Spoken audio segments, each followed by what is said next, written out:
Okay, here we go. Starting again here. Take two.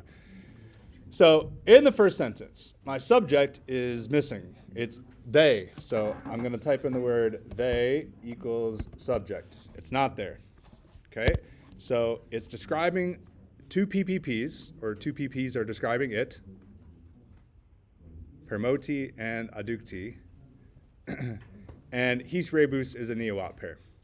So you would say they, having been influenced, that's adducti, and having been moved by these things and by the authority of orgeterix. Orgeterix is genitive. All right, and then our main verb, constituere. Constituere is, if you don't understand the definition of that word, it's going to cause you a lot of trouble. This word sets up everything else in this sentence, so you got to make sure you grab that. And then they're going to be prepared to do two things. Number one, to prepare. They decided to prepare ea, those things which, and then we get a relative clause from quae to pertineret. The things which pertained to setting out. And remember, ad plus a gerundive, which is what this is for the purpose of. So it's for the purpose of setting out. Ad proficuscendum. Next, they decided to coemere, which is to purchase. So they decided to prepare a bunch of things, and now they decide to purchase quam maximum numerum, as great a number as possible. This is something we learned new this reading, which is quam followed by a superlative adjective, maximum here, means as blank as possible. So they decided to buy as great a number as possible of carts and oxen, which is eumentorum et carorum.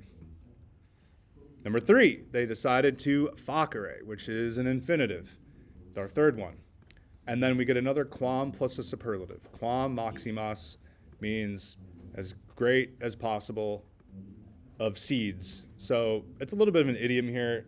They decided to make as many seeds as possible, or as great as many seeds as possible. What they mean is plant. So if we just translate the word facere here as to plant, things get a little bit easier. Okay? Next, we actually need to grab our infinitive. We'll come back to the infinitive here. We have an ut clause here, and this is a purpose clause. So again, we can label this purpose, so that in itinere, that's just a prepositional phrase, in followed by the ablative, on the journey, a supply, which is nominative, of grain, genitive, was available. So they decided to plant as many seeds as possible. Why? So that a supply of grain would be available on that journey. Finally, confirmare, my last infinitive, the last thing they decided to do is to confirm. My direct objects are both the accusatives here, pacem et amicitiam. So to confirm peace and friendship, cum proximis civitatibus, with the nearby states. Civitatibus means like city-states or citizens, you could say. Basically, he's going there to make an alliance. And why? Because he doesn't want to be murdered when he goes on his little trip. All right, now we're going to get a phrase that's repeated twice here. Ad eas res conficiendas, for the purpose of completing these things. Remember, ad plus a gerundive, which is what conficiendas is for the purpose of. So for the purpose of completing these things, duxerent, again, the main head definition of that word, duxerent, is to lead, but here that just doesn't make much sense. So you got to grab like the fifth or sixth definition deep for this word, and here it can mean like decide. Okay, they decided that, and you get indirect statement here. We're going to see a bunch of indirect statement in this reading. You get a verb of the head, that's duxerent, accusative, biennium, and an infinitive essay. So they decided that 2 years was enough. Satis is technically an adjective. It doesn't have a case, but I'm going to mark it as accusative because technically, if this is a linking sentence, it's a predicate accusative, which is kind of a weird thing, an indirect statement, but and then dative here. They decided that 2 years was enough for themselves for the purpose of completing these things. And then in the third year, or into the third year, technically it's in plus the accusative, so you're going to read that as into, and I think it's fine to just say in here. Basically, it means, and once you're starting to go into the third year, once the third year starts to get going, they confirmed, my main verb, they confirmed their departure, lege, by law, meaning they voted on it. Then we get a repetition. Ad eas res conficiendas, for the purpose of completing these things. Ad plus a gerundive is for the purpose of. Orgeterix is chosen. Now, one thing I want to point out is that all these main verbs, guys, are present tense, but you're more than welcome to read those as past tense. I think the most important thing you want to do is just be consistent. So if you translate the main verbs as present, do it all the way through. If you translate them as past tense, just do it all the way through. Okay? Roman historians and linguists would just call these a kind of a historic present, meaning it's present tense, but it's meant to be read in the past. That guy. Why So this would it is be that? because it's all. You remember when you're trying to read something in, it's almost like if somebody was like telling a story. You're like, I remember when I was a child, and then you get like in a movie, you'd get like the wavy lines, and all of a sudden you're a child, and it sounds like you're talking in the present. Okay. That's kind of what's happening. It's like he's telling the story about this thing in the past, and then eventually he starts using the present tense, and then all the verbs are present. Okay.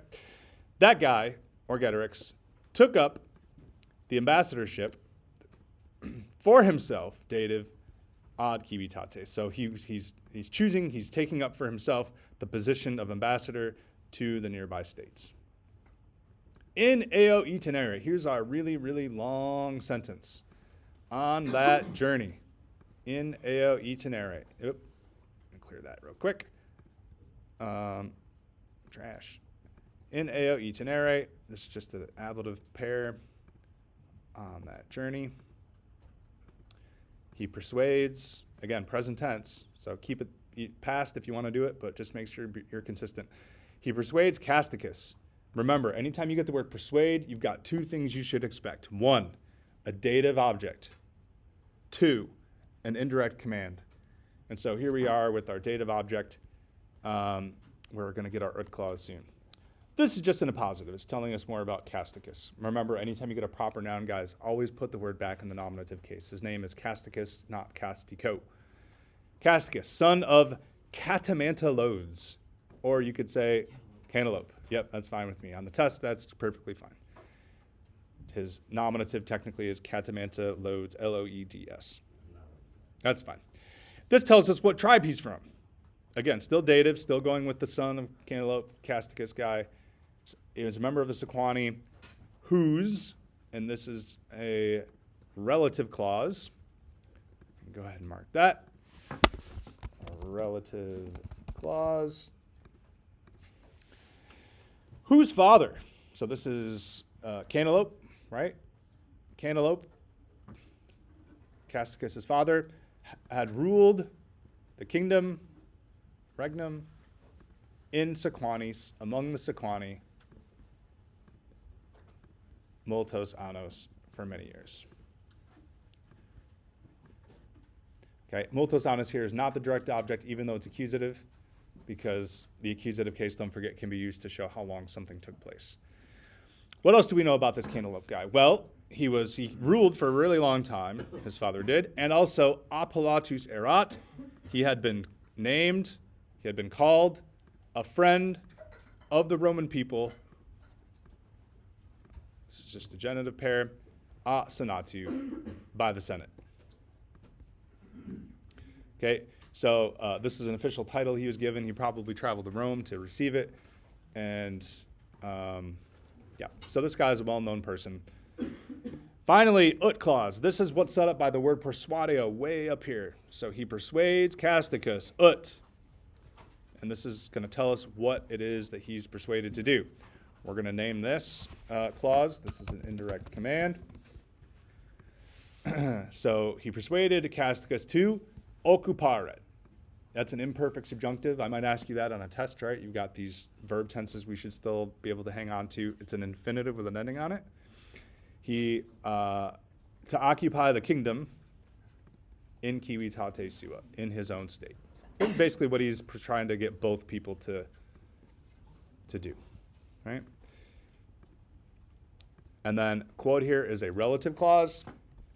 It's a little tough because anytime you get the word quod, you have a choice between a relative clause or a causal clause. So is it because or is it which? And in this instance, it makes the most sense to be which. It's describing the word regnum,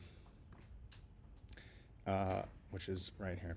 So he persuades him to take over, to occupy the kingdom in his own state, which his father held previously. All right, now we're about to do the same pattern we just did. Remember, you get the word persuade, you get a dative, you get a relationship to a family member, you get the tribe, you get a relative clause, and then you finally get an indirect command with the word ut. And the same thing's going to happen here. You get a guy's name, his family relationship, a relative clause, and an indirect command, and the word persuade. Okay? So in this instance, though, we're going to start with the guy's name, Dumnorix. He's a member of the Aedui tribe, both dative. You get a family relationship. It is very tempting to look at Fratri and Diviciaci and say those are the same case, but they are not. Right? Fratri's dative. It's going with Dumnorix. Diviciaci's genitive. Just like the pair we had above. Right? Family relationship was a dative and a genitive. So, Dumnorix, an Aeduan, the brother of Diviciacus. Who? Telling us more about this person. Well, what do we need to know? Who? Eo tempore, who at that time held, obtenebat, the principate, meaning the princeship, the leadership position, in civitate, in his state. And he acceptus erat, had been accepted, pluperfect, greatly, that's maxime, by the plebs, which is dative. Oftentimes, guys, the dative case can be used to show agency. So if you want to say he was, you notice up here previously we had, he was called a friend a senatu, by the Senate. You can use an ablative and a prepositional phrase to show an agent. Sometimes you can also use the dative. It's called the dative of agent. It's pretty common. And then you get a nut clause, just like we talked above. And this goes to the word conaretur. Very short. So what did he persuade him to do? To try, conaretur, idem, the very same thing. Okay, and idem here is referring to the very same thing he persuaded the other guy to do, which is to take control inside his own state. And then the word persuadeo here is at the end, not at the beginning. But this is the subject and verb of the whole entire sentence, with dumnorigi way up here being the object. And this is just like an aside, so he persuaded him to do all this stuff, and he gave to him, dative, his own daughter, filiam suam, in matrimonium, into matrimony, or into marriage, motherhood. You notice the word matrimony is related to the word mater. It means when you marry somebody, you send them literally into motherhood. All right, this next part I think might be the hardest sentence in the chapter. You need to grab the word probat, which is your main verb, and that sets up an indirect statement, per facile to perficere, with the word probat being right in the middle. Okay, so if you kind of take the word probat and read it, but kind of remove it from this chunk, okay, let's label this. We get a lot of indirect statements here. So he proved to them, dative, that it was easy to do. Per facile factu. Okay, factu here is a supine. It's a rare form we talked a little bit about. It's u supines. These u supines are almost always attached to an adjective, like the word easy here. It was easy to do, to perficere, to accomplish these attempts. So he proved to them that it was very easy to do, to accomplish these attempts. Because, and the words propteria and quod both mean kind of because, but in this instance, if you can just read both of those words as just because. It's a very Caesar thing to do. Why was it easy for them to do all this? Well, because he himself, ipse, obtenturus esset. Remember, this is a weird form. It's past tense and it's future tense. And We talked a little bit about that because Caesar's speaking, and it's about something that happened in his past, but this is something that happens in Orgetorix's future. So he himself would obtain the power, imperium sui civitatis, of his own state. Sui civitatis. We're still an indirect statement here. You could almost not even put the end bracket here. You could like continue it on or something if you wanted, but we can just start a new one and just relabel it here. Indirect statement. And that. So notice I'm starting my sentence with and that because it's still indirect statement. And that it was not doubtful. Dubium. But the Romans, like, did they not care about starting sentences with and, like, for anything like that? I would just say it's going to be the kind of sentence you would expect. I mean, the Romans spoke the way they spoke, and it's maybe the English people would throw in the word and or something, but I don't know that it's, yeah. I'm putting that in there because in order to make it make sense in English, it sounds best that way. Okay. If you're going to write something down in English that's not in Latin, just put it in parentheses. So I would say, and that. Sometimes I would just write that and put it in parentheses, and just so the grader knows that, it's not in the Latin. Okay. Then we get something brand new we didn't see in the textbook really. It's the only instance you guys have of this. This is a clause, and it starts with the word quin, which is kind of like the word ut. And this is a clause of doubting. Clause of doubting.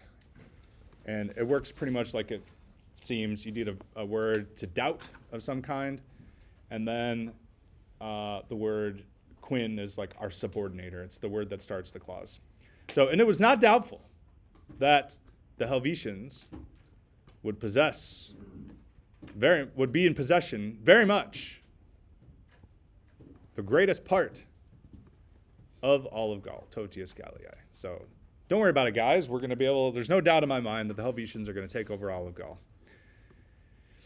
And then he confirmed that more indirect statement from se all the way to conciliaturum. And there's some things to mark here, so let's mark this clause. This bracket here is more indirect statement. And remember, indirect statement has accusatives and infinitives in it. So we've got our verb of the head, confirmat. Se is accusative. And my infinitive here is conciliaturum, and the esse is missing. Caesar loves to leave off the word esse when it should be a pair. So it should say conciliaturum esse. He confirmed that he would bring together the kingdoms for them, dative, and then you get a bunch of ablatives here, with his own supplies and suo exercitu go together with his own army. So he's like, I'm going to take care of all the money, I'm going to take care of all the soldiers, just sign up and we can be together here. Now you notice this sentence, actually, hoc oratione adducti, is very similar to the first couple of words of the reading. His rebus adducti. See? So if you go down, we can kind of follow that same pattern here. Hoc oratione is an ablative pair. Remember, take the C off from hoc, and that will kind of help you figure out the case.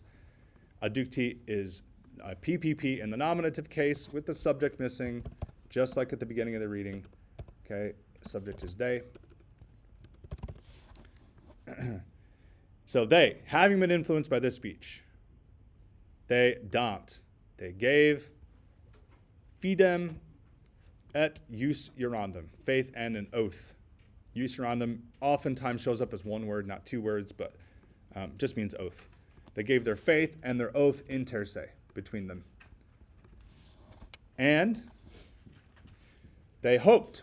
Verb way at the end here. Our main verb, why am I grabbing it? Because basically the rest of the business here, guys, is more indirect statement. Regno all the way to posse. How do I know that? Well, sperant is a verb of the head, to hope, and then you get an accusative with the word se, and potiri is an infinitive, and posse is an infinitive, and those are, all four of those words are right next to each other too, so that's like your big clue that you're running into that. Accusative, infinitive, verb of the head, those are your red lights shining in the street here that set it off. So let's label that indirect statement. All right. So what did he hope, or they hope? They hoped that regno occupato, with the kingdom having been occupied, technically an ablative absolute there, just those two words, through three very powerful and very strong peoples. He hoped, or they hoped, that they, subject sese, would be able, posse, to be in possession, totius Gallii, of all of Gaul. Huzzah. And cancel recording. How do I do that? Everyone gets to listen to the